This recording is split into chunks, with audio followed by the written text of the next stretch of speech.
Bueno, buenas tardes. Antes de dar inicio a esta última mesa, tenemos una sorpresa especial. Presentamos entonces a Mariana Bouza.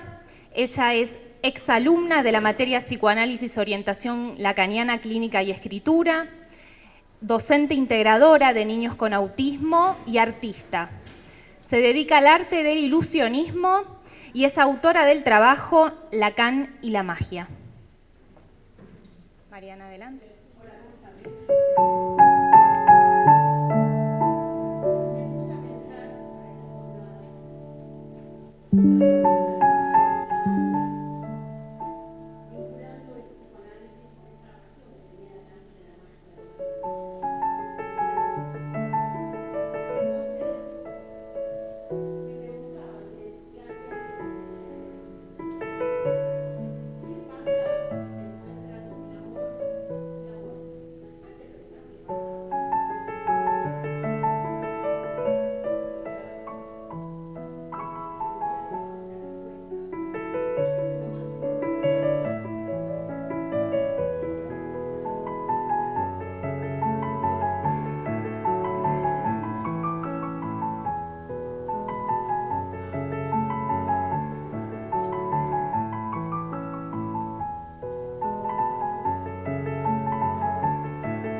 Es un gusto para mí decir unas palabras en esta ocasión, ya que he sido docente de esta casa de estudios, la Facultad de Psicología de la UBA, durante mucho tiempo. Quiero felicitar entonces a Inés Sotelo y a todo su equipo de trabajo en estas 9ª jornadas de la orientación lacaniana en tiempos de urgencia. Los felicito por el trabajo realizado y también por la lucha que deben continuar, defendiendo al mismo tiempo a nuestra querida UBA, Universidad Pública de Buenos Aires, como al psicoanálisis en general, discurso que defiendo hace ya muchos años, como también lo hace Inés Sotelo y su equipo.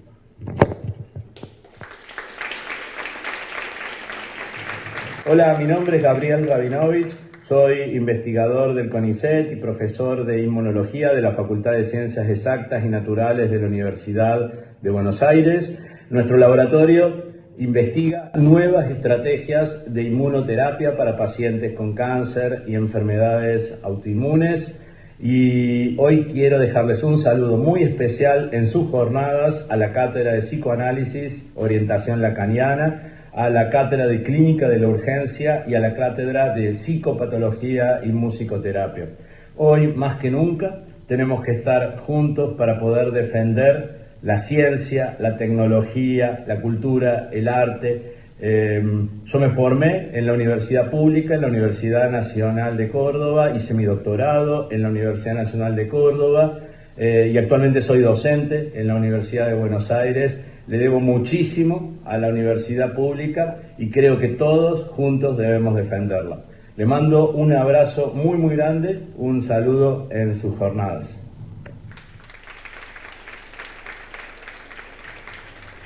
Hola, mi nombre es Miguel Rep, soy dibujante y quiero mandarle un gran saludo a la Cátedra de Psicoanálisis de Orientación Lacaniana, a la Cátedra de Clínica de la Urgencia y a la Cátedra de Psicopatología, Musicoterapia. ¿Ven? Bueno, en realidad es un gran apoyo y una gran necesidad de educación pública, de UBA, de universidad en general, de psicoanálisis, psicología, lo que tanto bien nos hace y los necesitamos, y todo mi apoyo como dibujante, como artista, como paciente y como dibujante.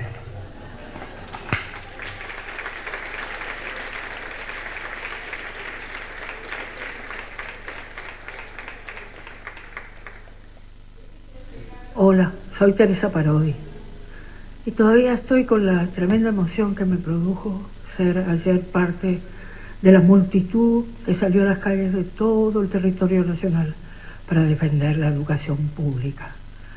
Paulo Freire decía que la educación transforma a las personas que van a transformar el mundo. El país está en peligro, la patria está en peligro sin educación pública. Sé que ustedes están reunidos en unas jornadas habituales en las que van a tratar temas justamente que tienen que ver con la actividad de la universidad pública en nuestro país. Les agradezco mucho el trabajo que hacen en cada uno de los lugares donde están. Y quiero decirle que la UBA es un orgullo nacional. Por eso salimos ayer a las calles con ese orgullo, con las banderas de esa educación pública en las manos, y no vamos a dar nunca ni un solo paso atrás.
Bueno, damos inicio a esta plenaria de cierre de estas después de 2 días de estas magníficas jornadas, después de 2 días aquí, de muchos días, muchos días de trabajo previo, en este contexto que es sumamente especial, en el contexto en el que estamos atravesando y que estamos todos, digamos, muy sensibilizados a partir de la marcha, de lo que fuimos conversando en las jornadas. Hubo momentos muy emotivos en las jornadas, en donde varios tenemos una sensación así muy a flor de piel en defensa de la educación pública, la universidad pública y también de la existencia del psicoanálisis en nuestra querida universidad, en nuestra querida facultad. Quería retomar para dar inicio lo que ha sucedido en la plenaria de esta mañana, ¿no? Donde estuvieron Inés Sotelo, Viviana Mossi, Fabián Schechmann y Jorge Viglieri, nuestro decano de la facultad, en donde Jorge Viglieri, digamos, destacaba que siempre la convoca a Inés a distintas actividades y entonces recordaba un poco desde Cromañón hasta UBA en Acción, y esta jornada, digamos, es producto también del trabajo que nos reúne a los docentes de las 3 cátedras. Inés con su deseo decidido, siempre inventando, no, que nos causa mucho, inventando dispositivos, talleres, modos de hacer lazo y de transmitir el psicoanálisis en distintos lugares, porque no solo en la universidad, es la llegada que tenemos a la ciudad. Así que bueno, el agradecimiento también especial por todo el trabajo que se ha generado y demás. Así que bueno, damos el inicio a estas jornadas. A vos los va a presentar y es un lujo tener aquí a Ernesto y a Manuel. A Inés ya la tenemos siempre.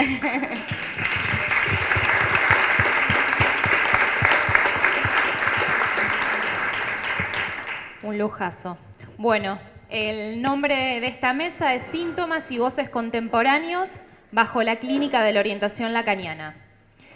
Participan de la misma Ernesto Sinatra, lo paso a presentar, psicoanalista, AME de la EOL y AMP, director de TIA Argentina.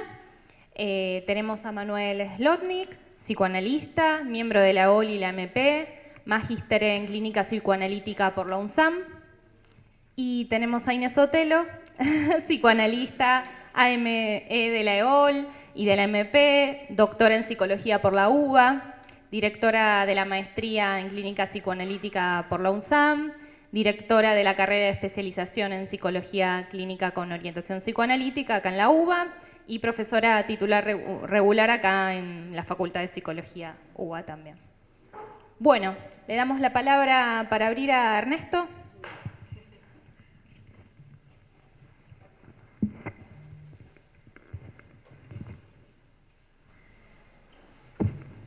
Buenas tardes, es un gusto estar aquí, como siempre, en lo que considero, además, mi casa, nuestra casa. Más que nunca hay que destacarlo en tiempos de urgencia como estos, respecto de la salvaguarda necesaria para nuestra universidad pública. Por eso, luego de esta seriedad, el cariño con una sonrisa para Inés Sotelo, querida amiga, con la cual hemos compartido durante mucho tiempo cuestiones académicas, de política institucional, de escuela y además amistosas. Por eso es siempre un gusto compartir con ella actividades. No menos con Manuel Slotnik, a quien conozco también hace algún tiempito y con quien también compartimos cuestiones de escuela que hacen a nuestra vida cotidiana y ya están encarnadas en nuestras vidas. Por eso quiero también compartir con ustedes, agradeciendo esta presentación, un simple trozo de algo que había trabajado, pero que aproveché ahora para volver a reubicar, y me gustó llamar a esta presentación Entre Síntomas. Por eso van a encontrar algunas cuestiones tal vez algo extrañas en lo que presente. Sobre todo si les digo que si entre el cuerpo y el discurso está aquello con lo cual los analistas se regodean, llamándolo pretenciosamente los afectos, es muy evidente que ustedes son afectados en un análisis.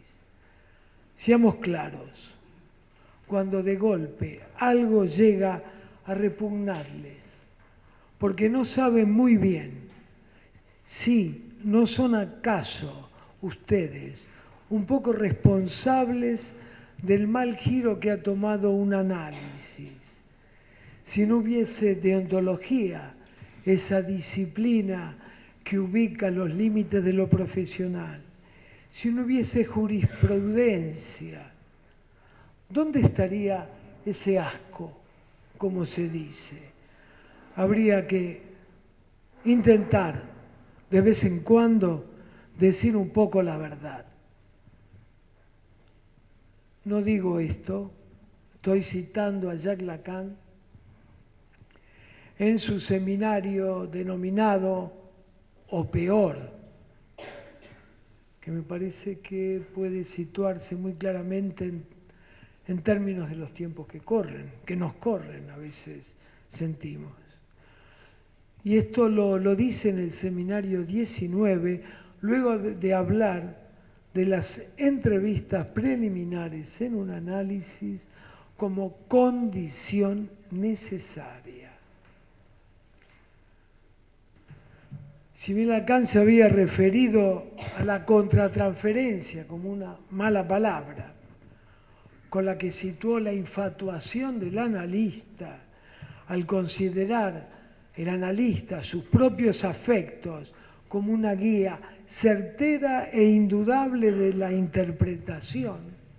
Sin embargo, aquí vemos cómo no se priva de destacar un afecto particular, el asco, la repugnancia, para situar eso que no marcha en la conducción de los análisis que un analista conduce. ¿No se trataría entonces de que estos afectos viscerales constituyen la marca de un rechazo del analista al discurso analítico, rechazo producido en el cuerpo mismo del analista? Si así lo fuera, este modo de ser afectados por los afectos, ¿no es acaso lo que toma relevancia en la época actual en que la confrontación de cuerpos por los afectos de las nuevas presentaciones sintomáticas llegan en no pocas ocasiones a ser perturbadoras, especialmente a partir de los juicios previos, es decir, de los prejuicios que resuenan en el cuerpo mismo de los analistas? Tal vez así podemos leer la indicación de Lacan, el asco que designa el mal giro de un análisis, indicando el lapsus del acto analítico, encarnado ahora en el cuerpo del analista, cuerpo que, decía Lacan, requería ser desalojado al finalizar las entrevistas preliminares, como condición de una entrada en el discurso analítico. Sería como decir que el cuerpo, no el del paciente, sino el del analista, está afectado, es decir, aquí, interpretado por un afecto disruptivo. Lacan parecería afirmar: aunque no quieran enterarse, el rey está desnudo. Y el asco es lo que afecta al analista cuando intuye su responsabilidad en el mal giro de un análisis. No encontramos, decía además aquí, una característica actual de nuestra práctica, la que nos confronta cada vez más frecuentemente con no saber qué hacer con ese asco de responsabilidad y otros afectos, podemos decir, no solamente dejarlos indicados en torno del asco, que marcan, que son signos de desorientación frente a los inclasificables casos que recibimos y o a las presentaciones de casos que se pueden considerar raros, donde fallan allí nuestras clasificaciones, nuestras estructuras, nuestros tipos clínicos. ¿Acaso exageramos al decir acosados por incontables urgencias en los que satisfacciones intrusivas suelen ser la carta de presentación de una persona al analista, con una cruda mostración de un problema sin una envoltura formal a ofrecer el desciframiento, a la elaboración significante y especialmente en ocasiones por más trabajo de entrevistas que ofrezcamos, sin posibilidad a veces de hacer existir una demanda que posibilite que un análisis ocurra. Por eso, luego de hablar del asco como síntoma de los analistas, quiero referirme a la época del uno solo del goce. En el 2011, al presentar la edición del seminario 19 recién citado, Jacques-Miller señaló con una precisa observación clínica que ofrece la actualidad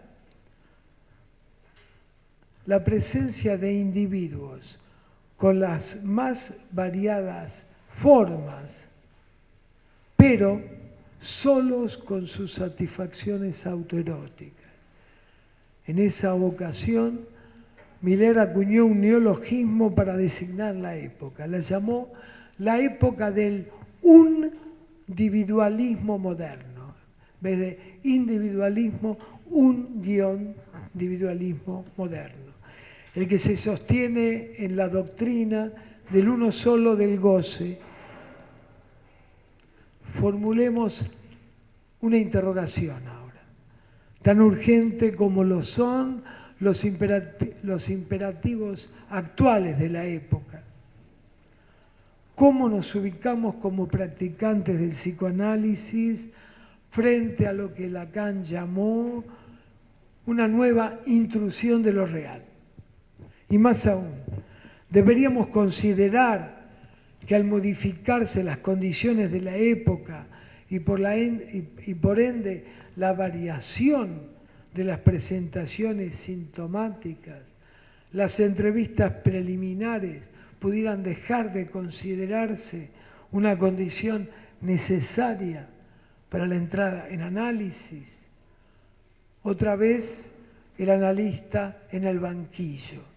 Es una referencia a Jacques Lacan cuando en la dirección de la cura ubica al analista en el banquillo cuando precisamente critica la noción de contratransferencia como aquella en la que se apoyaban los analistas de la época, los que él llamará posteriormente post-freudianos, para resistir al inconsciente, tomando a los afectos, los propios, como la indicación necesaria para la interpretación. Puntualmente vamos a decir que de ninguna manera creemos que sea así, es decir, que de ninguna manera podemos considerar que no es una condición necesaria la existencia de las entrevistas preliminares. Fue el triunfo de la religión cuando Lacan se refirió a la intrusión de lo real, mencionando 3 años después de este seminario 19, profetizando además que el sentido religioso finalizará por ahogar al psicoanálisis. Y añadió que el analista, en el mejor de los casos, podría allí perdurar entonces como síntoma. Solo si lograra sostenerse en la brecha de la intrusión de lo real, que se abrió y que se ha vuelto a abrir de una manera absolutamente incontrastable en la actualidad. Allí podemos decir donde el otro absoluto de los dioses, de las deidades, intenta aún en ocasiones seguir seduciendo, pero no menos martirizando, al individuo con el sentido como sustituto para distraerlo de sus goces autoeróticos. El psicoanálisis tiene en la actualidad, al menos lo tenemos los psicoanalistas, dos problemas que afrontar y a los que intentar responder para intentar no ser ahogados en la práctica. Primero, por el exceso de sentido, es decir, cómo acotar, limitar el goce de la palabra, el goce del bla, bla, bla, pero no solo el del analizante, que en ocasiones, y ello más allá, por supuesto, de sus intenciones, no deja de hablar para no decir nada en ocasiones. Sino, además, el goce del bla, bla, bla del analista, quien también, en ocasiones, solemos hablar de más cuando no sabemos qué decir ni qué interpretar. Pero además por el otro, cuando se trata, por el contrario, de qué hacer frente a síntomas silenciosos, cuando los individuos llegan a las entrevistas, al análisis, mostrándose tan solo con las marcas de sus goces en el cuerpo, por ejemplo, goces a menudo mortíferos y amenazantes. ¿Cómo intervenir para dar lugar a la cobertura necesaria del sentido, del poco de sentido necesario por lo menos, para que uno se interrogue por sus marcas, por sus actos? ¿Cómo intervenir para que el goce del uno solo encuentre la chance de mostrar un agujero, una fisura, una falla en la que se introduzca, a partir del cual puede introducirse un tiempo de comprender que posibilite luego la intervención, la interpretación analítica? Situamos así el problema. Por un lado, el exceso de sentido, pero por el otro, la falta de sentido entre síntomas. En este contexto paradójico se localiza la necesidad de Jacques-Alain Miller, siguiendo a la letra a Jacques Lacan, de referirse al sentido real, donde el sentido real tal vez no pueda leerse desde la significación, sino desde la orientación, como se dice, el sentido, la flecha que orienta. Es la orientación real del sentido lo que permite apuntar al goce del síntoma, más allá de cualquier significación, pero recuperando, me permito señalar, el rasgo singular oculto, a menudo en una envoltura formal o incluso barrido junto a ella por el goce autista del individuo. La época transcurre entonces entre síntomas ruidosos, silenciosos, que tanto muestran goces desnudos, vociferando en la multitud, como goces solitarios que agitan cuerpos hasta desmembrarlos. Esto es lo actual de las entrevistas preliminares en la actualidad.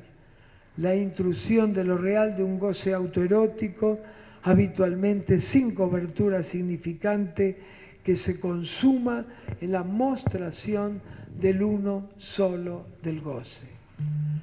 para nosotros es el problema mayor al que nos tienen acostumbrados hace ya mucho tiempo las drogadicciones, las que llamamos desde nuestra orientación toxicomanías, pues ellas se anticiparon al giro de la época, elevando el goce al estrellato, sustituyendo al ideal. Con la simple maniobra de los toxicómanos de obtener una satisfacción inmediata por un cortocircuito de goce en el propio cuerpo, sin necesidad de nada ni de nadie más que eso, por ejemplo. Pero vamos a lanzar la hipótesis de que hoy el goce ya no está encapsulado en lo que llamamos el objeto A partir de zonas del cuerpo, sino que se trata de un plus de gozar liberado al desnudo, un goce oscuro del síntoma que se encuentra, que se muestra en las ocasiones más descarnadas, casi sin envoltura formal, sin un velo que permitiera proteger al individuo de sí mismo. Soy una bomba química por estallar, decía un entrevistado, señalando las marcas del estrago causado por las drogas en su cuerpo que amenazaba abandonarlo. No las marcas, no el goce, sino el propio cuerpo. Así llega hoy la droga denominada droga zombie, hablando de lo que llaman los zombies literales, con el uso de la xilacina, prima mayor de la droga fentanilo.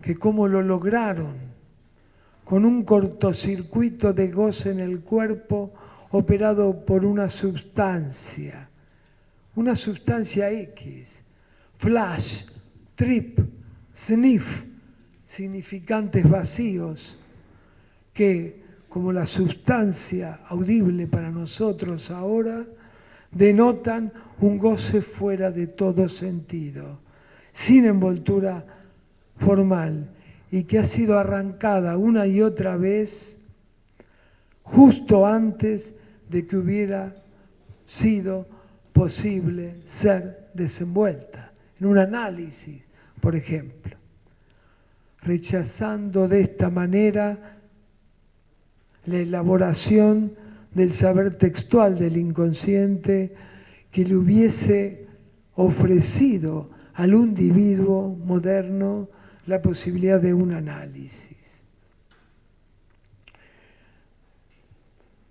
Intercalándose en el cortocircuito, justo allí, intercalando justo allí un tiempo de comprender. La paradoja del llamado toxicómano es que él ha logrado pasar de lo que llamaba también Miller las escorias heredadas del discurso del otro, pero haciéndolo sin ese trabajo de elaboración del saber inconsciente que le hubiera permitido la chance de evitar ser tragado cada vez por la pulsión de muerte. Pero mientras tanto, otra analizante encontraba las palabras precisas para situar su tormento. Vivo drogada, pero no consumo drogas. Soy así, no puedo parar nunca. Siguiendo esta orientación hemos conjeturado que esa intrusión de lo real es lo que ha explotado en la época actual con las adicciones, que nos gusta llamar con X,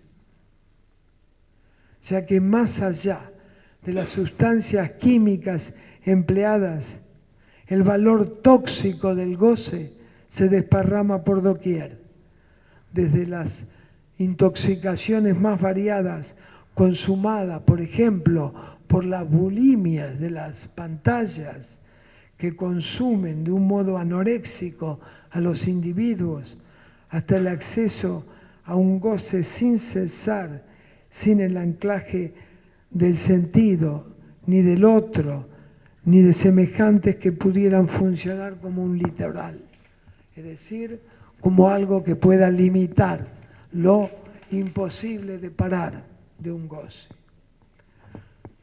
Ya para finalizar, hemos dejado, se nota hasta qué punto, el reino del otro, de los dioses, de las certezas, de aquellos que suponían garantizar nuestra existencia, a la clínica del uno solo del goce. Lograremos hacer existir ficciones analíticas no estándares, como las denomina Eric Laurent, a medida de las exigencias subjetivas de cada singularidad, en la época en la que también me gusta decir, en la que hemos pasado del Padre pulverizado por las respuestas de goces pluralizados. Por eso quiero finalizar con las palabras de un analizante, quien luego de haber atravesado un largo y complejo recorrido analítico, marcado por una mortífera relación entre polisustancias y pantallas, con las que sostenía una solitaria partida con la muerte, me ofreció esta frase al retirarse, con la que escribió el secreto de sus síntomas entre toxicomanías y adicciones. La frase fue así: en la vida adicta, la escribió con X, la sustancia es lo que el goce quiere que sea. Quiere que sea. En la vida adicta, la sustancia es lo que el goce quiere que sea. Muchas gracias.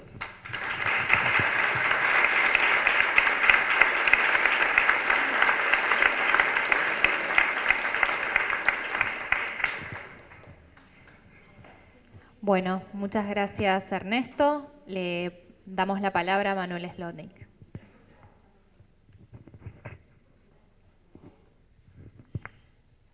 Bueno, muchas gracias.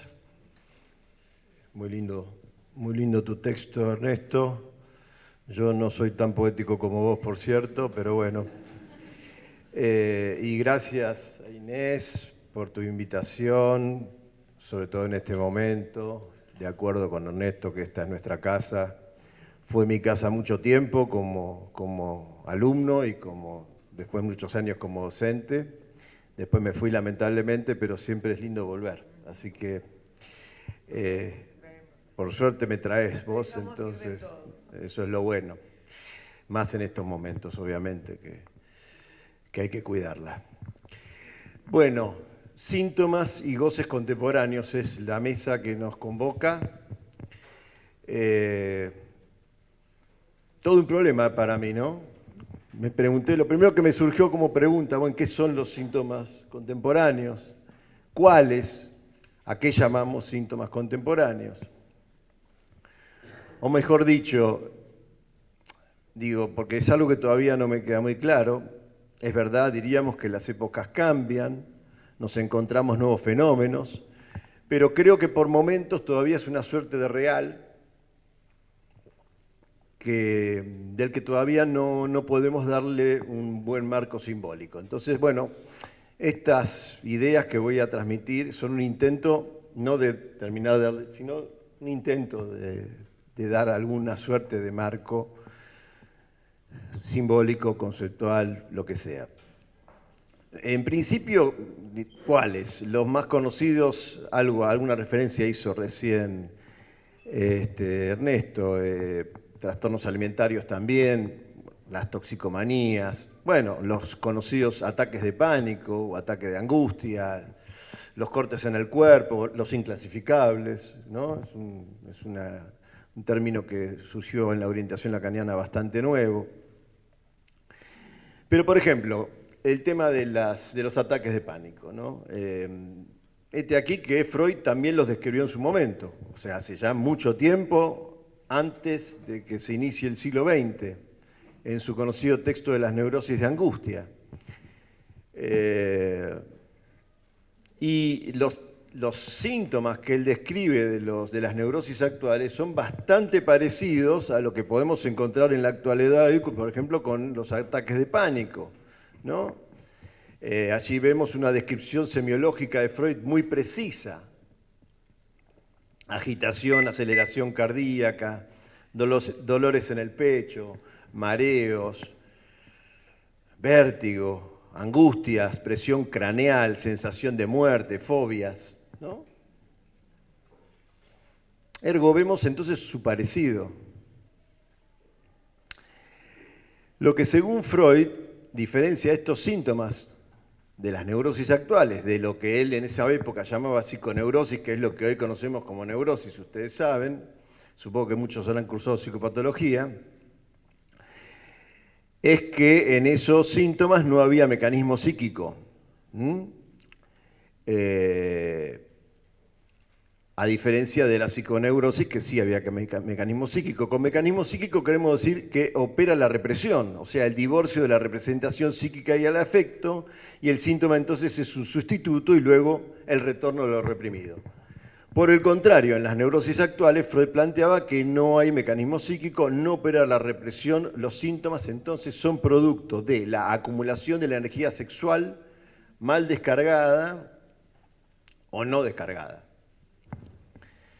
Entonces me pregunto, primera pregunta que entonces me empiezo, bueno, varias preguntas ya me formulé, pero una de las tantas que voy a empezar a formular es lo mismo el ataque, es lo mismo, en el ataque pánico pasaría lo mismo que en algunos síntomas descritos por las neurosis de angustia? O sea, la etiología que plantea Freud sirve para pensar hoy los ataques de pánico, la etiología de la descarga inadecuada o la falta de descarga. Es una pregunta que la dejo en principio pendiente, la respuesta, el intento de respuesta. Después me pregunto, ¿son síntomas nuevos o reciclado de lo viejo? ¿Son nuevas formas de presentación de lo ya conocido? Quizás sea más preciso hablar de nuevas, quizá me pregunto, ¿no será más mejor hablar de nuevas subjetividades, nuevas configuraciones familiares y sociales que dan lugar entonces a estas nuevas subjetividades? Me acordaba, por ejemplo, por ejemplo, en esta actualidad podemos hacer referencia a las nuevas formas de crianza, lo que hoy se conoce como la libre demanda, que ha dado, me parece, también a otro síntoma, me parece, contemporáneo en la infancia, que es descrito por nuestra querida Adela Fried, los niños amo, ¿no? Podríamos pensar capaz que los niños amo son efecto de esta libre demanda de esta época, en donde a veces, bueno, yo tengo un paciente que su hijo creo que tomó la teta hasta los 3 años, bueno, no sé si está bien o mal, pero digo, eso seguramente debe crear nuevas subjetividades. Me pregunto también si son nuevas estructuras clínicas, nuevos tipos clínicos o nuevos síntomas sobre esas estructuras sobre las que nosotros siempre estamos, ¿no? Era nuestro terreno firme. Yo creo que también hay que marcar acá una tensión entre el síntoma contemporáneo y el síntoma en singular. Lo que puedo cotejar en mi consultorio, que no es una muestra muy amplia, pero bueno, algo es que siguen subyaciendo las estructuras clínicas, los tipos clínicos que conocemos, las neurosis y la psicosis. Aún así sabemos que cada sujeto tiene su singularidad. Tampoco podemos generalizar los síntomas contemporáneos tapando la singularidad de cada uno. Lo que sí puedo encontrar como algo nuevo y que tiene un poco que ver con lo que planteaba Ernesto, es que podemos encontrar hoy un nuevo cogito cartesiano, que es el soy lo que digo, o soy lo que me autopercibo. Que eso puede influir en la idea de un sujeto negador del inconsciente, ¿no? Y así se nos presentan muchos sujetos negando su división. Y los analistas muchas veces nos vemos obligados a llevar a cabo una maniobra que quizá tiene que ver con lo que Lacan llamaba, si tenemos que corrernos un poco de la conocida neutralidad analítica y poner en juego más lo que sería la vacilación calculada de la neutralidad para tratar de instalar algo. Es decir, cuando en Dirección de la Cura Lacan plantea que el psicoanalista es más libre en su estrategia, en su táctica, pero no en su política, la estrategia y la táctica en estos tiempos creo que se vuelve aún más amplia todavía para nosotros, dada esta situación.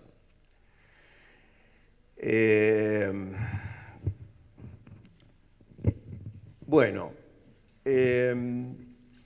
ahora, lo interesante de la mesa es que no se reduce a síntomas síntomas contemporáneos, incluye el concepto de goce contemporáneo, que me parece que también puede estar en íntima relación y podría dar cuenta un poco de este intento que uno hace respecto de cómo pensar los síntomas llamados contemporáneos.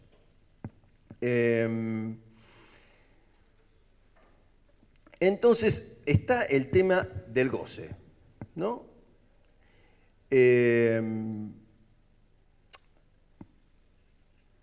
Antes, ¿no? En la época en donde podríamos hablar de que el nombre del padre estaba en el cenit, ¿no?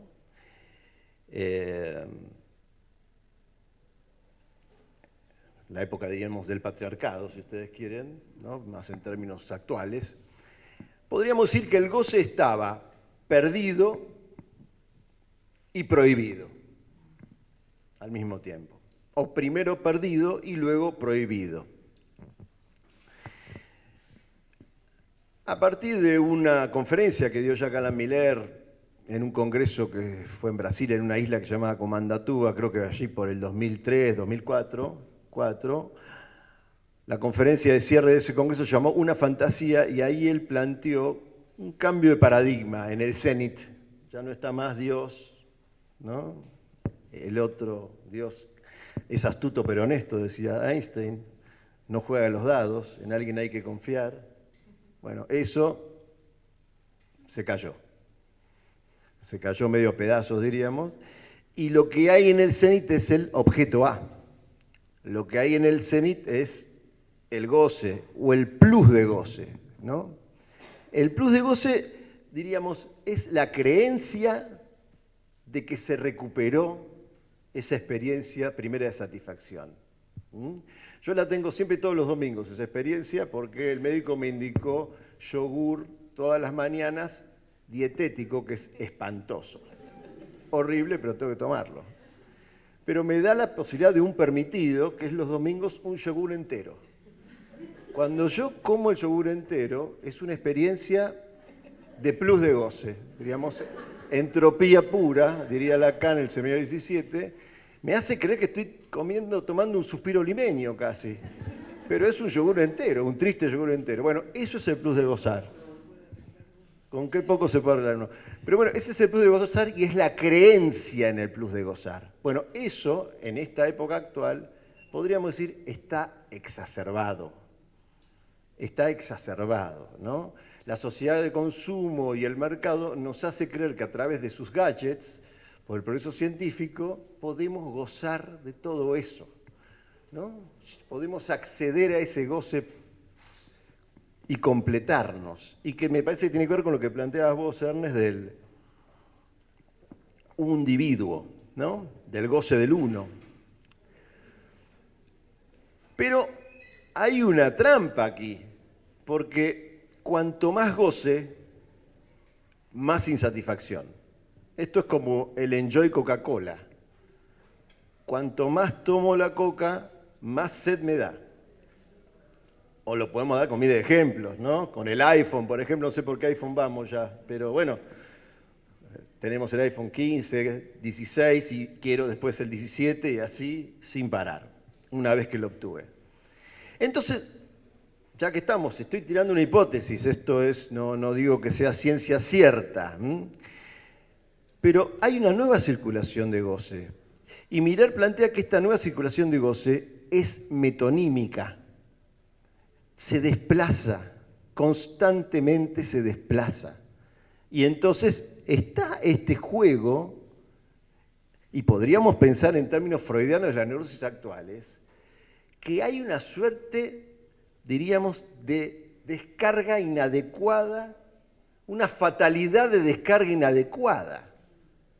Y en ese sentido, quizá podemos pensar una neoformación de esa descarga inadecuada en los síntomas, ¿no?, de lo actual, de la época, de esta época, de los síntomas del pánico, de los síntomas del aburrimiento, de los síntomas, bueno, los que sean, ¿no?, de los cortes, ¿no? Pensar cómo ese goce, que nunca va a ser metafórico, porque si se logra la metáfora ahí zafamos, diríamos, ¿no? Se logró una suerte, quizá a través de un análisis se puede conseguir pasar de ese goce metonímico al metafórico, pero si sigue como en la metáfora, corremos peligro entonces de que se cumpla la misma función que describía Freud en la época victoriana, pero ahora en términos de puro goce, no de plus de goce, descarga adecuada o inadecuada. Bueno, no sé cómo vengo con el tiempo, pero más o menos para terminar,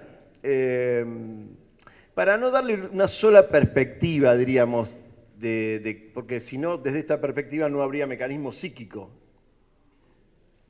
hoy, porque sería como medio automático eso.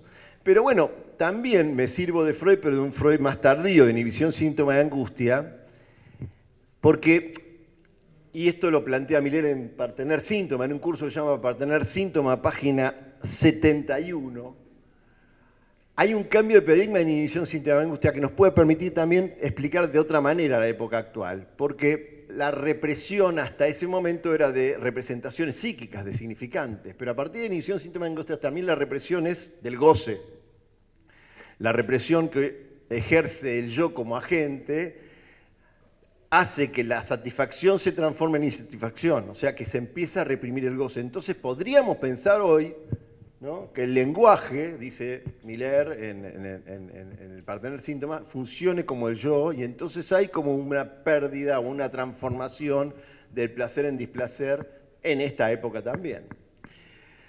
Bueno, último punto. Están los síntomas contemporáneos y goces. Nosotros los analistas nos tenemos que contemporaneizar también. Bueno, gracias.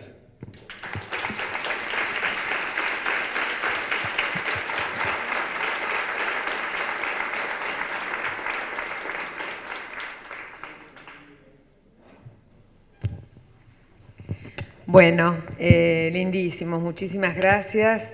Antes de leer las líneas que escribí, porque se trata de la última mesa, es el momento de cierre, agradecer, bueno, la presencia de todas y de todos los que están aquí a esta hora, un sábado, es muy valioso, muy valioso. Hicimos una apuesta a la presencialidad, con algunos regalos, algunas sorpresas, magia, música, artistas y analistas que nos dejaron su mensaje.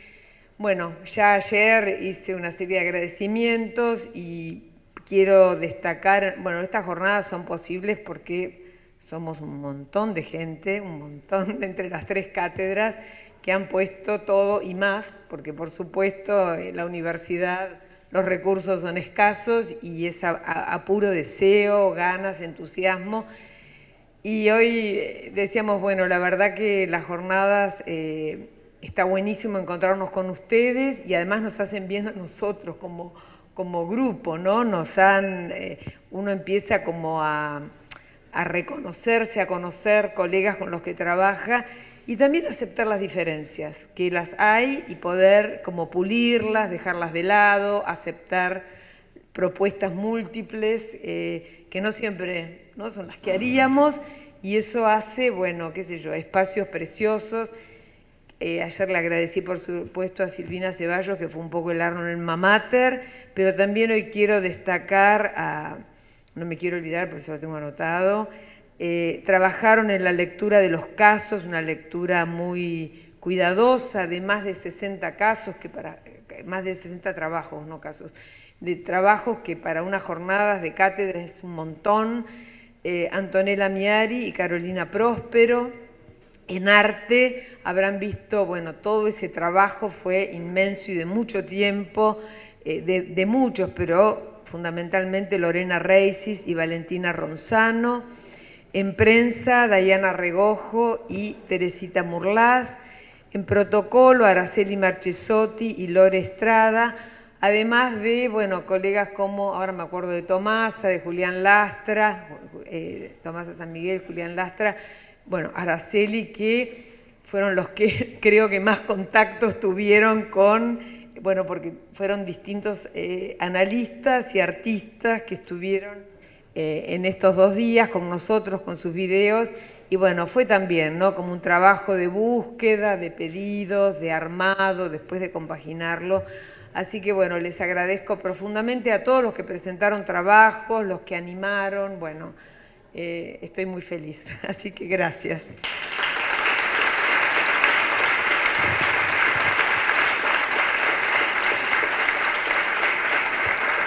Bueno, y leo estas líneas, que las leo porque si no... bueno, se han cumplido ya 10 años de esta aventura de proponer en la Facultad de Psicología de la Universidad de Buenos Aires el dictado de la materia Psicoanálisis, Orientación Lacaniana, Clínica y Escritura. En esta mesa del momento de concluir, tengo la alegría de contar con 2 amigos entrañables. El psicoanálisis y la EOL nos reunió, pero nosotros decidimos enlazar nuestros caminos en transferencias de trabajo. Gracias Ernesto, gracias Manuel, por estar en esta fiesta que transita un camino de universidad, escuela, clínica, consultorios, ciudad. Esta celebración ha contado a lo largo de estos 2 días con el encuentro privilegiado en la presencialidad de colegas invitados, practicantes, estudiantes, comprometidos con el psicoanálisis y con nuestra facultad. Hemos tenido preciosas sorpresas de psicoanalistas y artistas que acercaron sus conmovedores mensajes que nos animan relanzando nuestra apuesta, recordándonos con Freud que todo lo que promueva el desarrollo de la cultura trabaja también en contra de la guerra, y agregamos, trabaja contra las injusticias, los cierres, las violencias, las segregaciones, olvidos y ajustes. Psicoanálisis de orientación lacaniana será la primera materia del plan de estudios de la Facultad de Psicología de la Universidad de Buenos Aires que lleva el nombre de Lacan en su título, a través de una precisa orientación. Y cabe recordar, esta materia fue avalada y votada por el Consejo Directivo de la Facultad, por todos los psicoanalistas de diversas orientaciones que integran nuestro claustro. No eran solo los de la EOL, digo, éramos todos los que estamos en la universidad de distintas perspectivas, pero que estuvieron de acuerdo con esto. Y hay que destacarlo, porque si no, uno cree que solo habla para la parroquia. Y la verdad que la universidad tiene esto, ¿no?, como de incluir lo múltiple. Mi reconocimiento al decano, profesor Biglieri, quien acompañó desde los inicios, y a todos los psicoanalistas que desde hace años entienden que es necesario poner el cuerpo y la presencia para incidir en las políticas públicas de educación, salud, justicia. Mi especial agradecimiento a Graciela Brodsky, quien en aquel momento orientó mi búsqueda y acompañó la idea con la que imaginé esta propuesta. Los paradigmas del goce, propuestos por Jacques Alain Miller, en su curso La experiencia de lo real en la clínica psicoanalítica. Con esa orientación armé el programa. Estos señalan un recorrido posible de la enseñanza de Lacan a través del concepto de goce. La materia propone la intersección de 2 prácticas, la clínica y la escritura. 2 prácticas que tienen en común hacer cosas con palabras. La clínica, de la cual un cuerpo teórico se nutre, produciendo un hecho de escritura, tal como lo es el análisis mismo y los textos de un psicoanalista. La articulación entre universidad y sociedad es crucial para el desarrollo de investigaciones que estén en consonancia con los modos actuales del malestar en la cultura. Estos desarrollos posibilitarán incorporar activamente a los estudiantes a las complejas problemáticas que deberán abordar como profesionales hoy. El programa de la materia se fundamenta en la aproximación a un concepto central del psicoanálisis de orientación lacaniana, el goce. El mismo fue elaborado por Jacques Lacan a lo largo de su enseñanza, del sujeto al parletre, de la satisfacción al goce, de la teoría del significante a la letra. Este concepto clave permitirá recorrer diversos momentos de la enseñanza lacaniana. Jacques Alain Miller postuló 6 paradigmas para recrear el movimiento que la doctrina del goce introduce en la enseñanza de Lacan. La propuesta consiste en acercar a los estudiantes a los escritos y seminarios de Lacan, guiados por estos paradigmas, que siendo cambiantes a la vez se conectan y...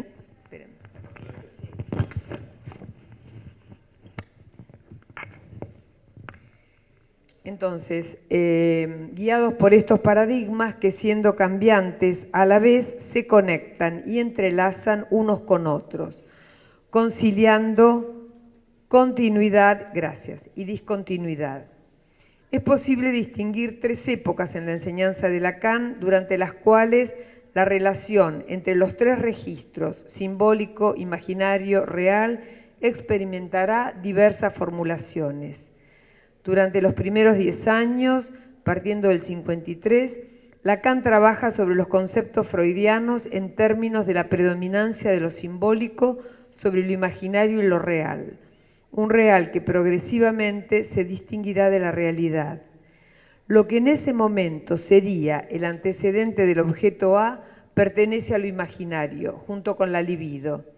En este inicio coloca su enseñanza bajo el signo de un retorno a Freud. En la siguiente etapa, del 64 al 72, Lacan cuestiona el inconsciente freudiano y pone el acento en el objeto A devenido real.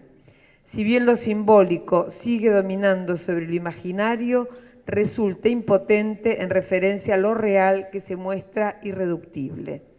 La construcción de esta segunda etapa culmina con la construcción de los 4 discursos. Por último, en los años 70 tiene lugar un cambio de axiomática, un cambio que toma como punto de partida no el otro del lenguaje, sino el uno del goce. El objeto A es reconocido como semblante, los 3 registros se tornan equivalentes y la estructura que los vincula entre sí es borromea. El síntoma es redefinido y finalmente desacoplado del inconsciente y pasa a dominar la estructura. Este tercer momento culmina con la construcción del nudo borromeo de 4. Se localizarán estas etapas y las diferencias que presentan entre sí, ubicando los impases y obstáculos que dieron lugar a los cambios de paradigma en la enseñanza de Lacan. Durante toda su enseñanza, Lacan ha puesto a prueba el psicoanálisis y no ha dejado de interrogarse acerca de sus fundamentos. Se han ido articulando, cursada tras cursada, diversas preguntas. ¿Qué es para un analista escribir? ¿Qué se escribe en psicoanálisis? ¿Qué se escribe en un análisis? ¿Dónde se sitúa la escritura? Proponiendo alcanzar un escrito posible en contrapunto con aquello que no cesa de no escribirse, lo real. Esta materia es posible porque analistas oportunistas, me gusta como lo dice Miller, que entendieron que el porvenir del psicoanálisis, la dignidad de su ética, depende de que los jóvenes tomen la posta. Es un compromiso, es una invitación. Tomen la posta en este modo de leer los nuevos síntomas, con su cifra de goce en cuerpos hablantes que piden escritura. Jóvenes que sostengan con Freud que eliminado los síntomas vía el fármaco o la psicoeducación, solo queda la capacidad para formar nuevos síntomas, lo más íntimo, propio y real de cada quien. La orientación lacaniana nos permite leer los síntomas contemporáneos. El psicoanalista será, como nos enseña Éric Laurent, interlocutor con la época, su partener, quien con sus nuevos modos de gozar, de consumir, de armar familia, descompleta siempre el saber del psicoanalista. ¿Qué es el cuerpo hablante? Ah, es un misterio, dice Lacan. La palabra es un don del lenguaje, es cuerpo sutil, pero es cuerpo, afirma en Función y campo de la palabra. La palabra del analista, aún en su modo silencioso, con su puntuación, tiene algo de escriba. Toca el cuerpo y el síntoma como su acontecimiento, al producir efectos de reducción por añadidura. Los síntomas que comprometen el cuerpo y el pensamiento son desbaratados en su envoltura formal y dejan un saldo de saber hacer con lo incurable. La escritura es la huella donde se lee un efecto de lenguaje. El cuerpo fundamenta el ser de goce, el parletre que habla sin saber y habla con un cuerpo al que vuelve, por eso mismo sujeto del verbo. Es la palabra del otro que toca el ser encarnado, resonancia con efectos.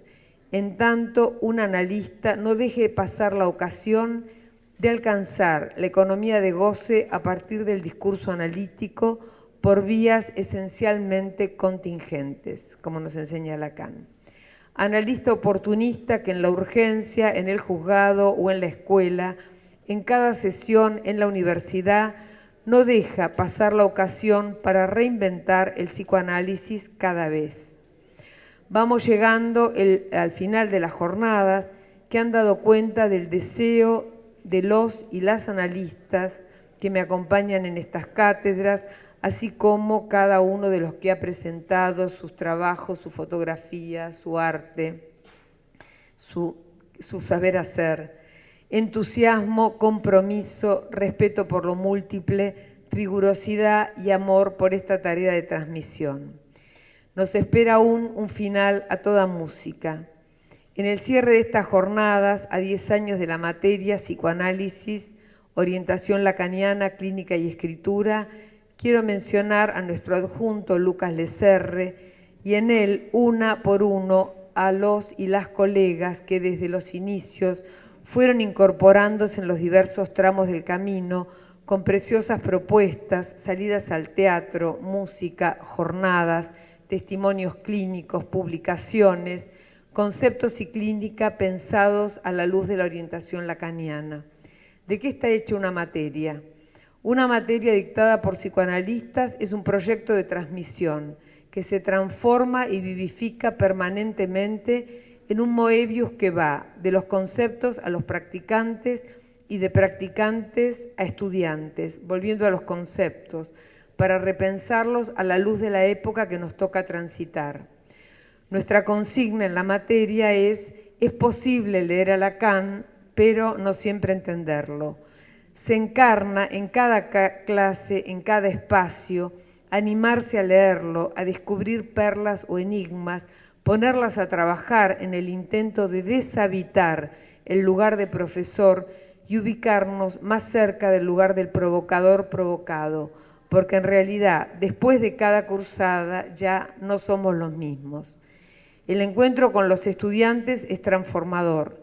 Ellos posibilitan que cada viernes tarde, terminando el teórico, caminando por los pasillos, rodeada con sus voces y sus preguntas que me acompañan hasta la puerta, se renueven en mí el deseo de continuar acá, entre los estudiantes y extraordinarios colegas de estas 3 materias en la universidad pública, gratuita, inclusiva, siempre.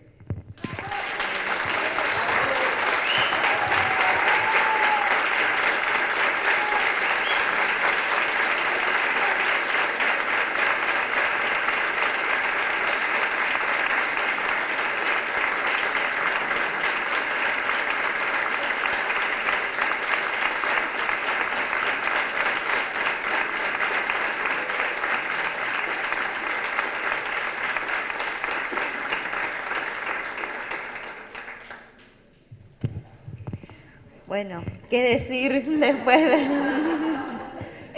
qué difícil es la emoción, ¿no? Que hablaba al inicio en este enorme aplauso. Muchísimas gracias, Manuel, Ernesto, por los trabajos. Abrimos un espacio de preguntas. No sé, me sacó un poco de este aplauso así. Tenía algunas ideas, pero creo que no. ¿Algún estudiante que quiera?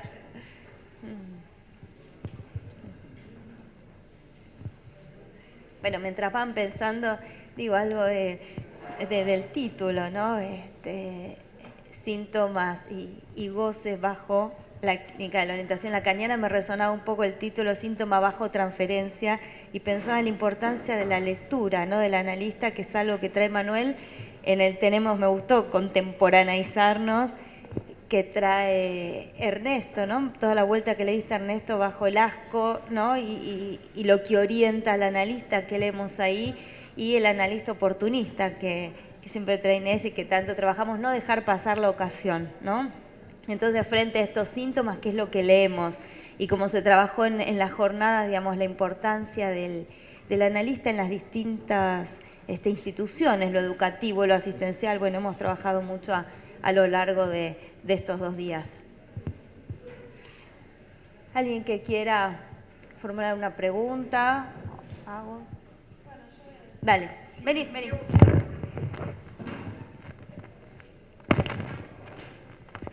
Nada, simplemente, bueno, María Laura Pitis, cursé esta práctica el año pasado, y bueno, ya estoy recibida y vine porque me encantó la práctica, me encantaron las profesoras que tuve, los teóricos de Inés, y bueno, nada, simplemente agradecer. Yo también estoy como muy sensible por este tema de la marcha a la universidad pública, de que se termine todo esto tan lindo, y creo que, bueno, como estudiante agradezco estas posibilidades de que se den estas jornadas gratuitas, que podamos escuchar casos, teoría, por más que ya lo hayamos visto en la facultad, pero siempre suma la información. Así que simplemente gracias.